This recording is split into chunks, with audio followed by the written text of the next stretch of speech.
Welcome back, Airbnb Automated family. My name is Donnie Wong. I'm a 5-year superhost, and I'm over here on Sean's digital team. This week, I want to cover one topic, which is how do you define success? For some people, it's $10,000. For some people, it's $50,000. For some people, it's just an extra $3,000 per month. I have an incredible guest this week. We're so lucky to have Jamaal Lawson, who's joining us. He lost his job in 2021 in a field that he's passionate about, made an enormous pivot over to Airbnb, and now he's created a completely new revenue stream and, of course, a business that he can call his own. So, Jamaal, thanks for joining us. Appreciate it, Donnie. Thank you for having me. Yeah, absolutely. Absolutely. Thank you for joining us. Your story is so incredible because, and for all intents and purposes, you're just getting started. So can you take us back to 2021 and what was going on there? Yeah, so I'm just getting started for sure in the short-term rental business. So I mean, we could kind of go back to 2020 when everything even better. The year of calamity. Yeah, the year of I think everybody will remember, right? So being a fitness professional, been in fitness, personal trainer, managed several gyms. So I've been in fitness for like 10 years. Coming into 2021, gym shut down, right? So our business shut down for 4 or 5 months. And so I kind of took a look at myself and what direction I wanted to go in. And I kind of was always wanted to be in real estate. I just didn't know what avenue, right? Bought a house, right? But that's, just had one house. And then came across a couple Airbnb videos, and one of them were Sean's videos. So as I was in fitness, on the side, I started an Airbnb. I had one Airbnb. I was still in fitness. I started that like the last month of 2019. Didn't really know too much of what I was doing. I just knew that like it just made sense from a cash flow perspective. And then fast forward, shut down, come back to the gym. My passion was more into real estate. It was leading more into business, more into list. Love fitness, right? Still, love to help people work out, but leading more towards business. And then so decided, things turned out that just parted ways at the job. My heart wasn't 100% in it as it needs to be. And I had one Airbnb at the time, right? So now I was like, okay, you got to make a living. So long story short, joined the group had a chance to sell my property, that one investment property I did have, joined the group. And then that was in May. That was like April, May of 2021. And then from there, I had one property, and then I got to 6. This month would be my 6th property. And then next month I'll have 7. So, well, congratulations so far, but I don't want to skip too far ahead. Am I hearing you right where you had your primary residence and then you sold it and joined the program? Correct. Putting you back down to 0. Hey, I had 0 properties. I had an investment property, I had a duplex while I was in, just something I got years ago while I was in fitness. But when I left my job, I didn't have the income coming in. So I was like, all right, I got to go figure something out. And you kind of go into survival mode. So that's my story. Sold it, joined the group, went from 1 to 6. Didn't really know how I was going to make an income. So, but with learning how to do Airbnb, I'm able to now, take care, live basically off of and build a business. Right. I'm sure everyone can't wait to hear the numbers and hear the success, but I'm most interested about the struggle, right? High performers, athletes, we love the struggle. So I would love to explore that a little bit with you. First off, I think the biggest thing that a lot of people are always scared of is to take the leap and quit their job. So what was it for you? Because obviously you're a fit guy. You said you're doing for 10 years. What was it that ultimately made you want to transition, or what is it ultimately that made you knew that it was time to shift away from 10 years of investment? Well, new was, I mean, I'm always up for a challenge. You know, you got that athlete, I'm a former athlete myself, right? You know, played college, so you got that challenge that you always want. But I don't know. For me, it was like there's a quote. Not that I'm not trying to give you everybody quotes, but it's like um, it matters what boat you're in, right? And so you know, everybody's swimming, right? Everybody's paddling the boat, but what boat you're in? And I felt like I just kind of felt like I reached that ceiling with what I was doing, and this the 2020 and the pandemic kind of forced that decision for me. Hmm. And that's not for everybody, right? You know, that was kind of like a forced decision. It was kind of like, okay, are you going to bet on yourself, or are you going to you know, go work for somebody else again? So for me, it was like, if I'm going to lose, I might as well lose going down 100%. That makes sense. Damn right. Damn right. Yeah. Is that the same thinking that made you think, you know what, I'm going to sell the house and go all into Airbnb? Or did it happen more of I need to sell the house to keep myself afloat as I figure out my next move? A little bit of both. A little bit, because you go into that mode. You're like, okay, what are my resources, right? Yeah. What can I do, right? I can't just sit here. So I'm like, all right, what do I have? And I'm like, all right, well, I can stay afloat a little bit here, but I can invest. How can I get a cash on cash return? Right? You take a little bit of it. You can get into Airbnb. I'm sure we'll talk about it. But, $4,000 or $5,000, and this is pretty significant. It can be a pretty good cash on cash return. Yeah. Yeah. I think a lot of people, once again, they're so afraid to let go of one vine to swing to the next one. Did Mhm. you have other people that you had to inform in the decision, partners, family members, or anything? Or were you by yourself, a lone wolf at this time? So I was a lone wolf because I didn't want to tell. I usually tell her, my family. I mean, my close people, my close friends knew, but I didn't broadcast it or tell or really what I was doing because I've done that before, but I really wanted to dive in and focus. And that other people, you don't want to be, listening to other people's opinions, right? You really got to be focused on because that's a big move, right?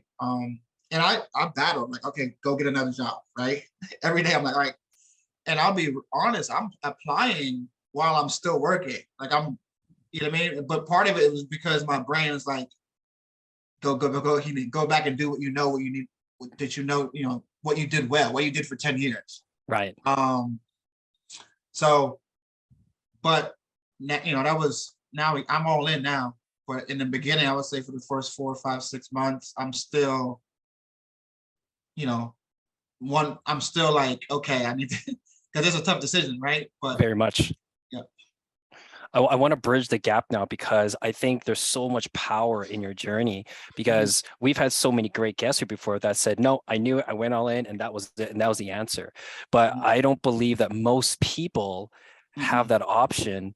So I just love how realistic and how this is actually how it plays out for most people.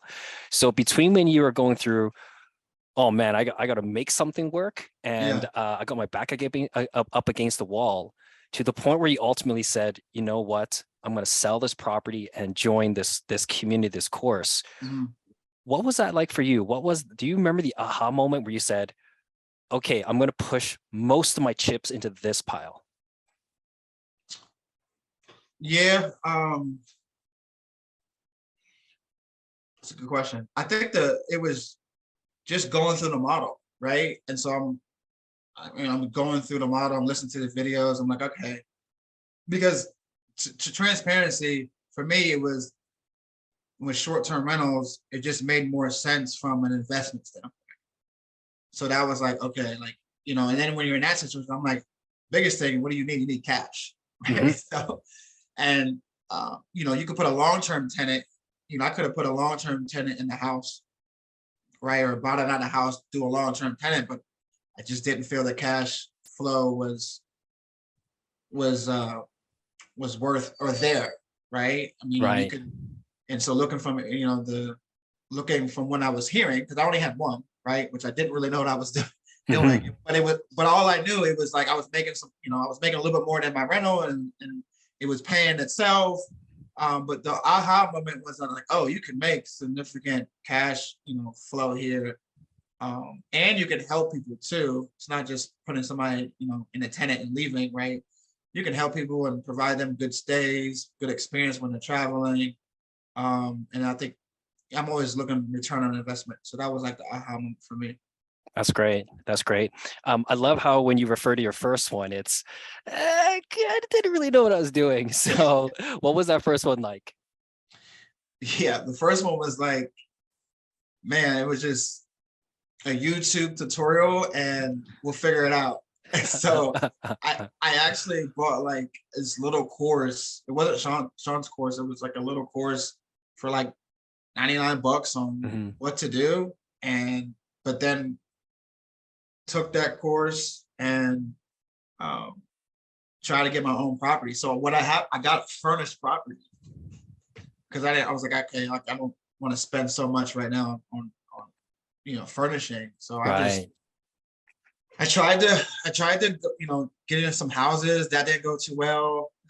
Didn't really have my pitch down. Yeah. Then I started apartments. I'm like, all right, this is not working either.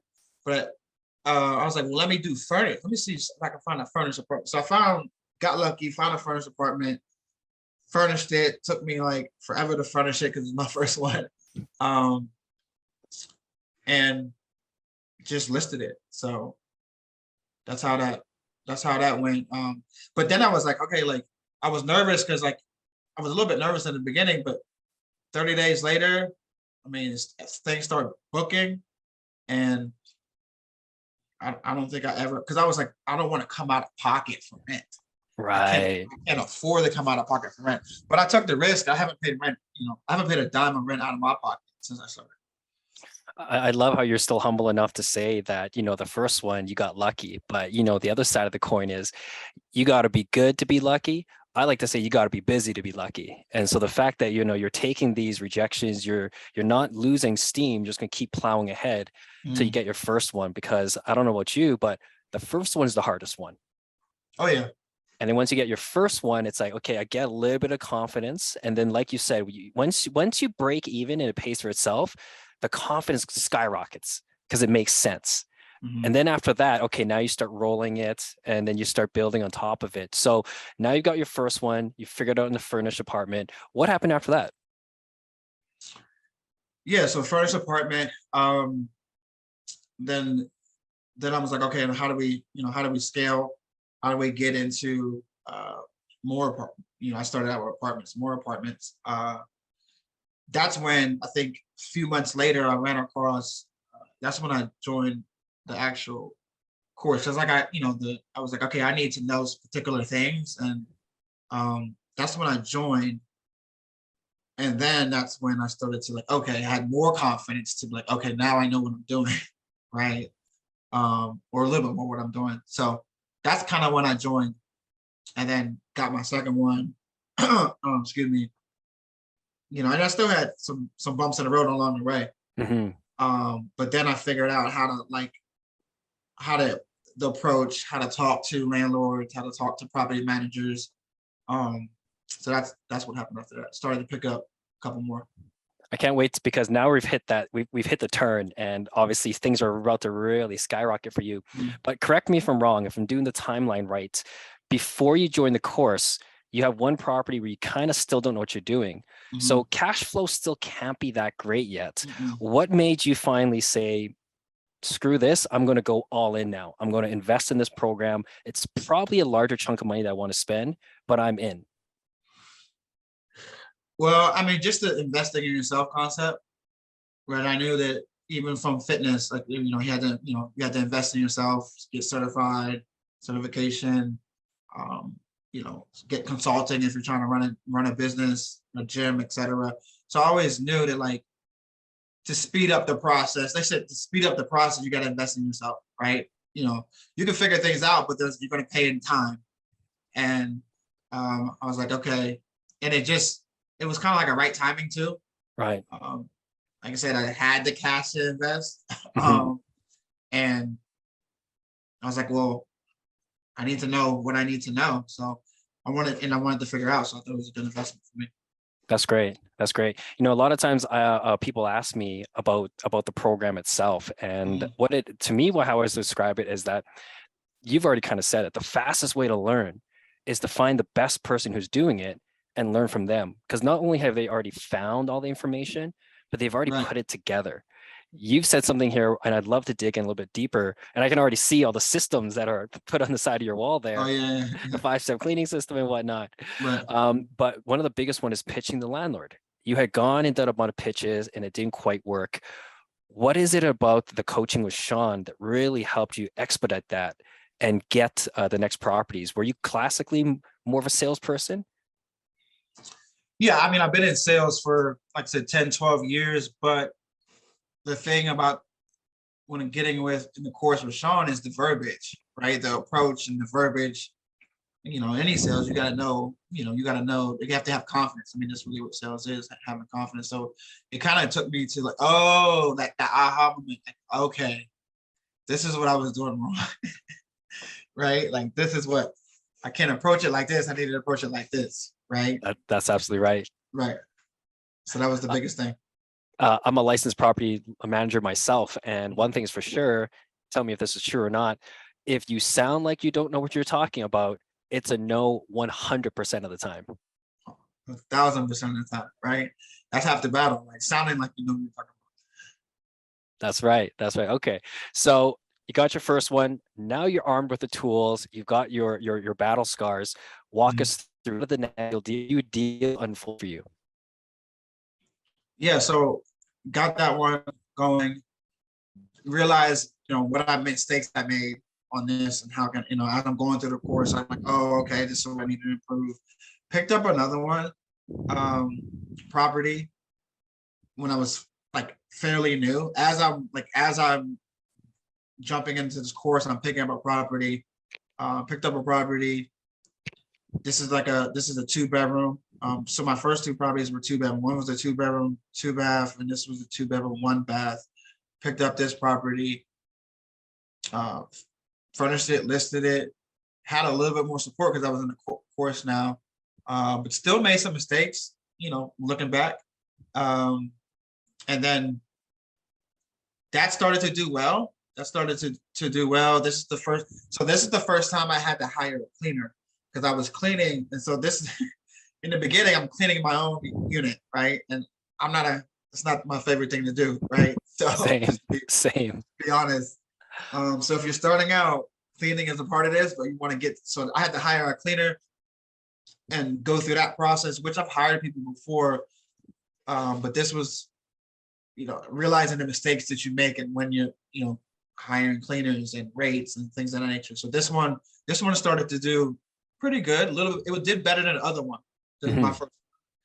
And then I had those two properties for I waited maybe 3-4 months and then got my third one. And my third one was in a prime location. I was like, okay. Like I felt like by the third one, I felt like I was confident in knowing what I was doing. This is the market. This is where I want to be. I know a little bit more of the market now. Prime location, set it up, and it killed. Like it was, it was a 1-bedroom. So I feel like I got focused on, okay, I want to do 1-bedrooms and did this 1-bedroom, and this was probably my best property, my third one. So that started, and I got that maybe November, like coming up. I'm up in Ohio, so that's coming into like holidays, slower time, cold. Got it in November, but it's moving. I'm like, okay, I'm like, that third property really, I was convicted, but that really pushed me over. Like this business makes sense for me. Would you say, Jamaal, that's the defining difference between the first one to the second one to the third?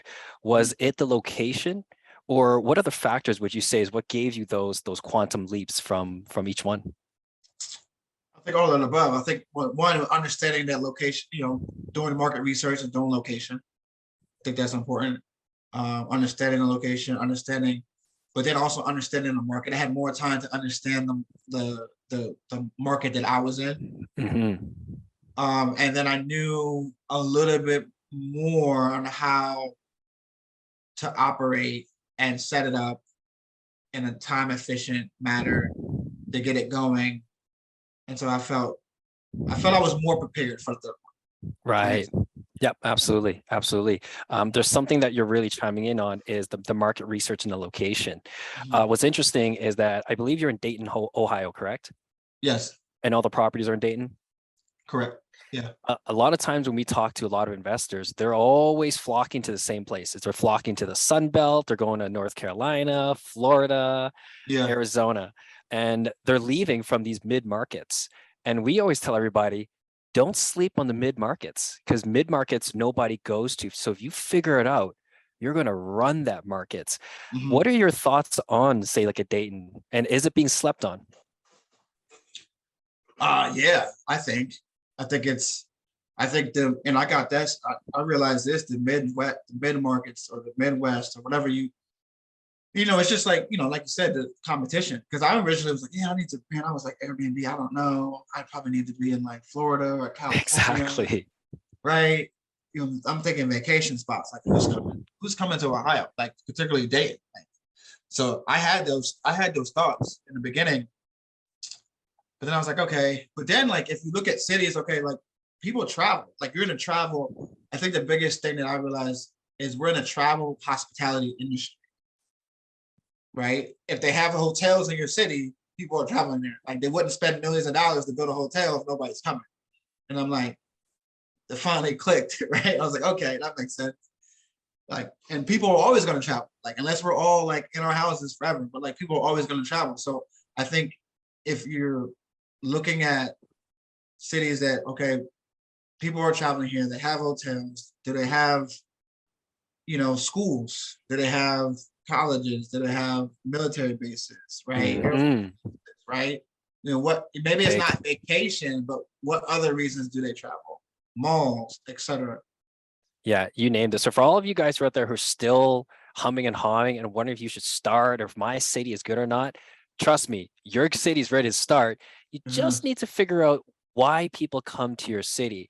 And the hard part is if you live there, you've probably overlooked a lot of these reasons because you're just blind to your day to day. Yeah, no, I was there too. Let's fast forward a little bit because you got 3 properties, but that's not how it is today. So you're at 3 properties as of last November, correct? Yes. Yep. And since then, you've actually really niched down and figured out what you specialize in, which I believe is corporate rentals. Yeah, the corporate rentals, short-term rentals. Um, Gotcha. and that just means that the ideal customer is a traveling professional, a nurse, military, right? Somebody that's employees, right? That are traveling with businesses or military or just people that travel for work, um, school, etc. Those are the target. And I'm not saying we don't accommodate everybody, but we want to target those type of clientele. Awesome. Awesome. Talk to me about your brand. How have you started to really accommodate those types of ideal customers? Are you doing anything differently so that, say, the military or the nurses arrive and they're like, this is exactly what I wanted. I don't even have this at home. Are there any little tiny touches you're putting in there? Oh, that's a good question. Not particular. I would say not particularly when I'm thinking about Mhm. it, because in the there is you can have a theme.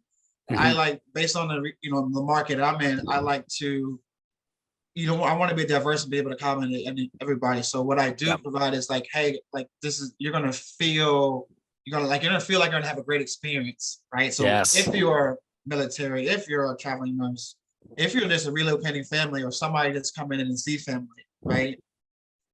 I didn't want to make everybody feel like, hey, I'm gonna have a positive stay. I'm gonna have a good experience, right? There's good energy in this space. It's not like a normal regular stay. Like there's a Right. positive experience to it. Um, so that's kind of how I approach it now. and haven't really dived too deep into the branding stuff. Got it. Got it. Okay.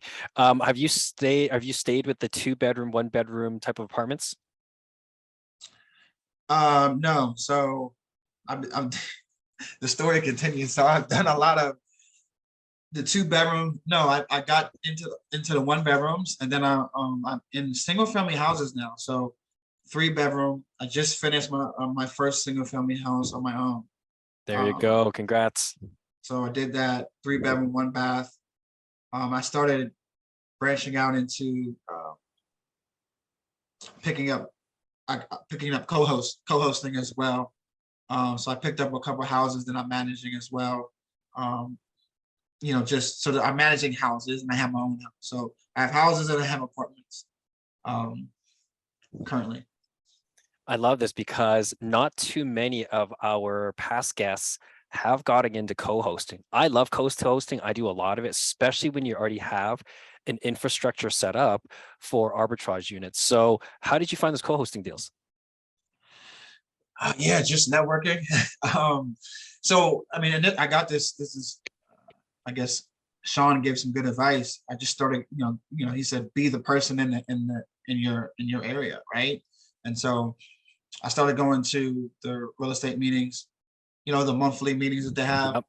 Yeah, started going there. There's real estate Facebook groups, right, in your particular town. And just started networking and sharing what I'm doing with people. And it kind of like snowballed from there. That's wonderful. That's wonderful. So you went physically to the meetings, to the meetups and whatnot. Yeah. Yeah. Yeah. Do you find that a lot of the newer generation are maybe apprehensive to get out there and they're leveraging social a little too much? Yeah. I mean, yeah, because I mean, I think it goes back to, I remember like getting out of college, and I'm not that I'm too old, but taking your resume, knocking on the door and handing it to somebody, right? That type of hustle, right? So I think the social media is good. It's faster, but I think I think you gotta have that direct face to face, and go out there and just share what you're doing. Not that you don't have to be expert. I'm not an expert, but hey, this is what I'm doing. This is what I've done. This is how I can help you, and maybe somebody might hear you. I'm going to play devil's advocate on this because if for those of you who are just starting out right now, even if you got your first unit, whether it's your third unit, I would highly recommend doing a combination of everything. Do what Jamaal says and try to find these local groups and show up and tell them what you're doing. The real estate industry is archaic. They are dinosaurs and they don't really understand Airbnb. But when you have this option, like what Jamaal's doing, and you can help out homeowners or realtors who can't move a house, and you can give them a cash flowing option, man, you'll see these leads start flying in. But I would also recommend posting as your entire journey, documenting your journey on whatever platform you're at, whether it's TikTok, Instagram, Facebook, you name it, because you'll build so much equity within your social circle, and you'll be surprised. Soon enough, you will be known as the Airbnb person in your city or town there. But as for you, Jamaal, what is it like? I always find that there's a certain point in your portfolio where you become the Airbnb person and leads start coming in. Now that you have your first 2 co-hosting units, how has your lead flow been? It's been, well, I mean, it's been good, but I think what I wanted to do was build relationships with. So I have 3 co-hosting units. I'm sorry, I misstated. So I have 3. So I picked up, from going to the meetings, networking, reaching out, sending messages, I picked up 3. And so for me, I kind of like, not that I'm not pursuing more, but I think it's building relationship with those, and landlords and investors that I'm having, because they have other properties. That's right. So if somebody has, most investors don't have one, they might have 20, 30, 40, they have other properties. And so building off of that, so it is coming, but it's coming particularly from the same, 2 to 3 people that I'm working with. Mm-hmm. But that's from me particularly wanting to balance. Okay, this is co-hosts. This is enough co-hosts, or not enough, but this is amount that I want to take on right now. Yeah. And then because I still want to make sure that I have arbitrage, because I think it makes sense to do arbitrage and it makes sense to do co-hosting in certain situations. Yes, couldn't agree with you more. Mm. How are you discerning now which strategy to deploy on the properties? So based on, I guess, based on like bandwidth, right? Being honest and awareness, like can't take on everything, right? That's right. Even though you want to sometimes, or I do sometimes. I think it's awareness. Okay, it just makes sense. Time, like, do I have the time to invest into this, or what's the cash on cash return here? Like investing, or should I manage it? How can I help this person out better? Can I help them by managing it, or can I help them? Hey, don't worry, I'll be your tenant. Because when you understand both avenues, it's the same business model. Nothing changes. You just figure out what avenue you want to approach. Yeah, got it. You spoke out a big thing, which is time, and we know from our experience that solopreneurs can usually get to 1 to 3. You can always do that with your eyes closed, right? Especially if you have entrepreneurial experience, the entrepreneurial spirit, even just a tiny bit of hustle, you can get to 3. But when you get to 5 to 6 to 7, that's when you start feeling it, where a solopreneur feels like, okay, this is a lot. Let me manage my bandwidth. So what are you doing now to really start optimizing your time, and so you can multiply your efforts? Right. Yeah, that's good. So now I'm in the point where I'm starting to build out a team. More so systems, and then a team like, so let's say cleaners. I think my focus now that I'm at like 6 properties, about to be 7, is okay. Sean always talks about building out a cleaning team, right? Or starting a cleaning company. Right, because I think so. That's what I did. So now I'm building out the cleaning company, making sure that my cleaners that are bought into the vision of where we're going.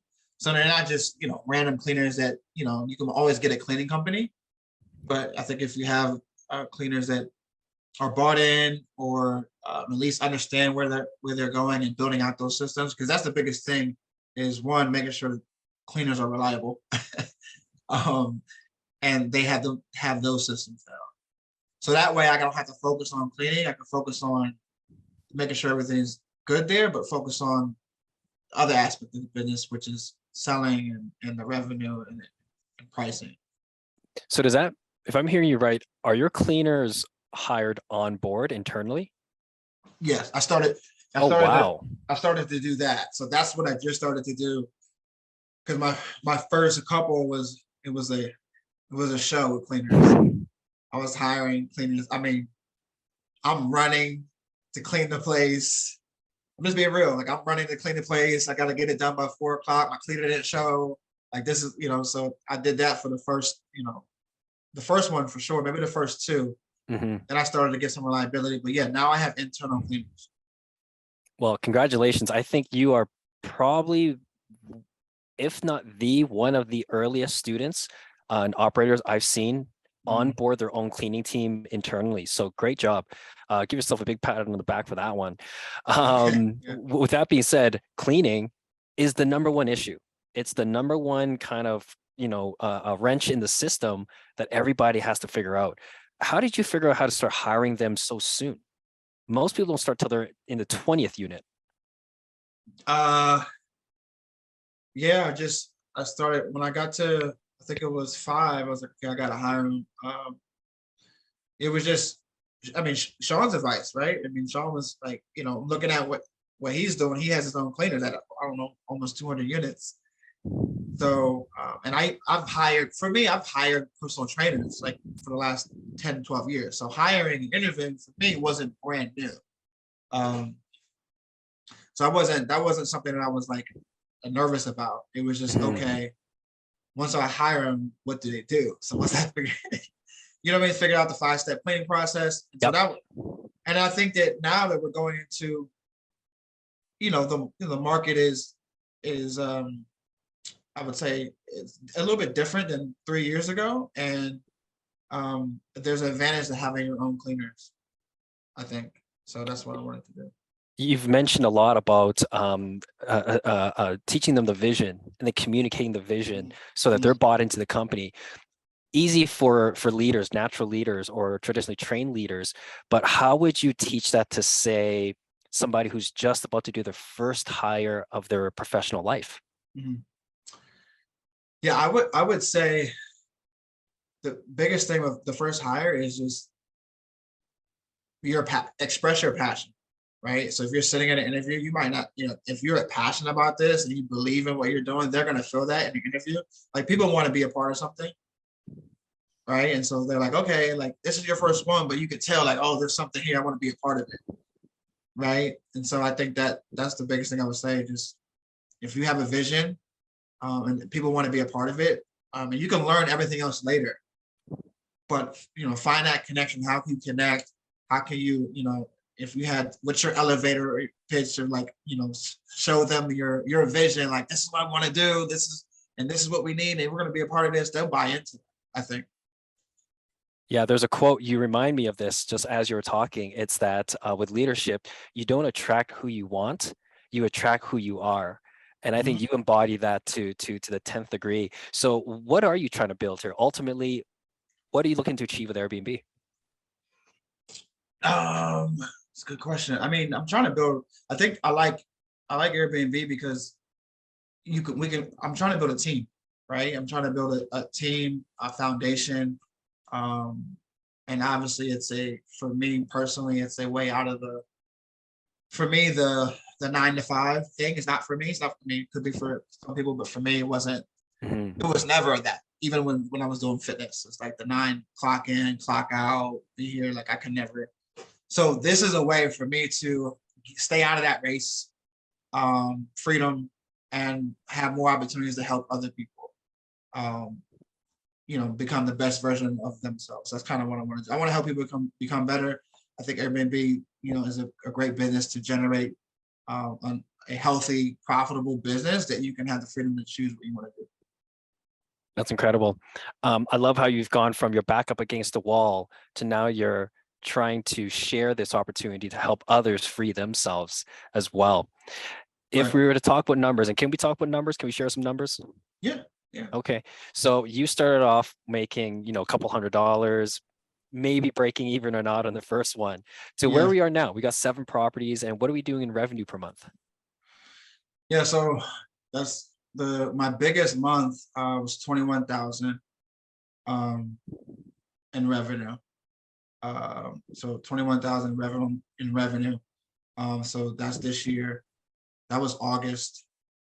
I did 21,000 Just a few months ago. just a few months ago. So on average, I'm doing like 15-ish, Yeah. 16 now. But in August, I was doing 21. I'm probably going to finish over 150,000 for the year. Wow. Um, my first year when I had that one property, I only did 19,000. Right. Right. Incredible how one person can build a 6-figure business and learn how to scale it rapidly in just a matter of a year. That's truly what I believe the power of Airbnb is. Very hard to do this in most other industries, but for yourself, what's next? Where's the next goalpost? Where have you pushed it to? Just to keep pushing, I want to get. My goal is to keep adding properties, right? So Mhm. my goal right now, I want to get to 20 properties. That's the next goal. I mean, the first goal was 10, and I'm about to hit 10. That should happen in 2023. My real goal is to get to 20 plus, and then take a look and see what the business looks like, right? And then set another goal. So 20 plus properties, I think, is the next phase there, and then build out some positions, cleaning, some manager positions, help them. I want to help them have a job and help them have an impactful life. So that's what's next, and then go from there. I'm in real estate. This is where I want to be. Got my real estate license as well, so um, there's some flexibility with that. Impact seems to be something that's very important to you. What are some other values that have really helped you get through the tough times And even now in the tough times when, as we Yeah. go through each level, Mhm. we don't know, we're back to beginner mindset again. So what are your values that help you get through those tough times?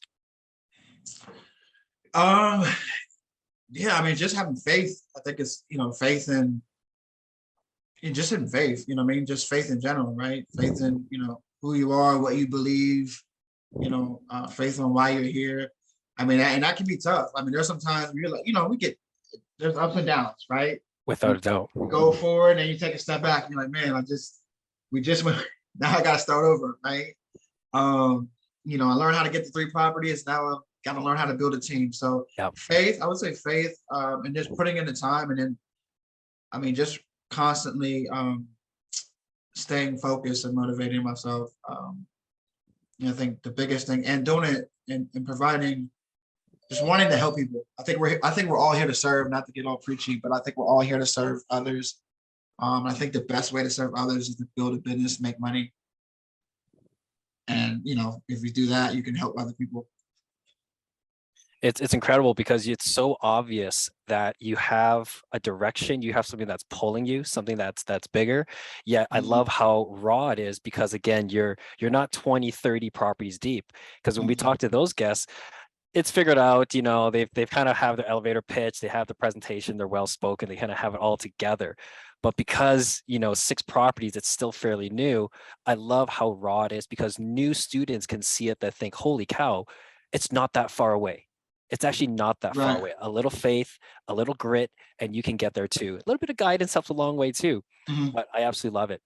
If you could go back in time, if you can go back to 2020 and Jamaal is, selling memberships, work in the gym, not almost too scared to leave, but has Mhm. to get the paycheck. If you could go back in time, but you only had 60 seconds to talk to him, what advice would you give to him? Good question. Better yourself. Believe in yourself, better yourself. I'll probably do it again. Um, yeah, just better yourself. And then once you commit, be willing to do what it takes, put in the work, educate yourself, and just have that I'm gonna figure it out mentality, right? So if you're gonna figure it out, there's no quitting. If quitting is not an option, then everything else is you already won. So if that answers your question. It absolutely answers my question because I think a lot of people, they almost think that's too easy of an answer. Well, easy for him, he's at 6 properties now, but at Mhm, the end of the day, if you don't believe in it yourself, mhm. well, then nothing's going to work. But if you Right. do believe in yourself and if you do plug yourself into that final goal that, hey, I'm going to get there no matter what, I don't have to know how to get there. I just have to put one step ahead of each foot, 1% better each day. If I bet on myself, this is going to work out one way or another. Oh yeah, it has to, right? It has to. Oh, and I would say like everybody's situation is different, right? And so my situation wasn't like ideal, but I did it. In my situation, I felt like I could make it, right? But I think the thing, and I just want to say this if you don't mind, I think the thing about real estate or short-term rentals, even if you have a job, but you want passive, like you want other income, alternative income. Um, for somebody, 3 properties might be okay, cool. I can do 2 or 3 properties, and you can make an extra 4 grand a month. I mean, that's almost 50,000 a year on top of your job. And yeah, you might have to spend what 10 hours a week, less than that. On if Mhm. because like you said, 2 to 3 properties is once you get after 3, it gets a little bit more. But I know a lot of people that could benefit from having that alternate income. So I think it's just knowing where you're at and what you want and have some self-awareness. And you can get started any with any situation. You don't have to leave your job to do to do it. I love this. I love this. I Yeah. couldn't agree with you more. I truly believe that everyone should have at least one Airbnb. And you're absolutely right. If you get to 3, that's anywhere from $4,000 to $5,000 extra. And we're talking about profit. We're not talking about revenue. Right, That's right. profit in your pocket. And I do believe that most families, I don't care how much money you have, an extra $5,000 that could change an entire family's life. And like you said, it takes 10 hours of work, a little bit of YouTubing, We have tons of free content. And as you've said, you started off with the free content as well. I started off with the free content as well.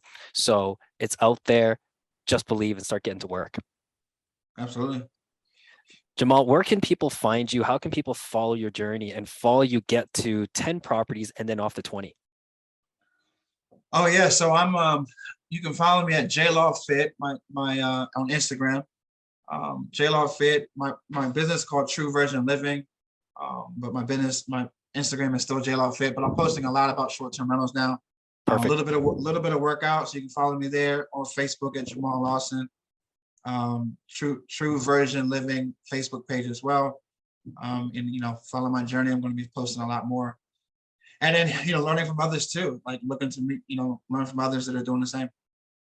Amazing. Amazing. I want to thank you so much for coming on to the show this week and really giving the audience something new to chew on and a real look at behind the scenes of someone who's just in their first year. It's an absolutely incredible. You have an incredible mindset. I'll connect with you offline so I can follow your journey as well. You might be the first fitness Airbnb coach out there. Maybe, possibly. Yeah, get fit and get fat checks. Right, something like that. Awesome. Thank you, everybody, for joining us. If you guys want to talk about your Airbnb business, maybe you would like some guidance, feel free to book a strategy call with our team, with myself. We'd love to talk about your business, talk about what's going on in your life, and see. We have a lot of tools that we can help point you in the right direction. But more importantly, if you are ready to get serious, if you want the systems that Jamaal has talked about here to really get it done right the first time, build a high performance Airbnb and make sure that every dollar you put out, you get $2.50 back in, book a strategy call. We'd love to see if you're a good fit to work with Sean. My name is Donnie Wong. I'm a 5-year super host. Again, I work here with Sean's digital team. If you want to look for me, I'm Donnie Wong on Facebook, on LinkedIn. And of course, you can follow my adventures, Taking Lunch Money on Instagram. Thanks again, Jamaal, for joining the show. And thanks for joining us, all the audience. Bye-bye. We'll see you next week. Thank you.